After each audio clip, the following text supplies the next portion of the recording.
How to use Stremio with VLC. Now in this video, I'll show you how you can use Stremio in running with VLC Media Player. It's very easy. So all you have to do first is to make sure that you do have the VLC Media Player installed on your device.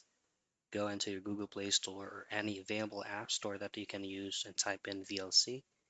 And make sure that VLC for Android is downloaded into your phone. Next up is to run Stremio application. Now, once you log in into your Stremio account, at the lower right portion of your screen, you should see settings. Tap on that, and then scroll down in here. And then you should be able to see option under advanced, which is going to be the default player. Now, tick this box, choose on VLC, and refresh the whole app. And that's it. That's how you use Stremio with VLC.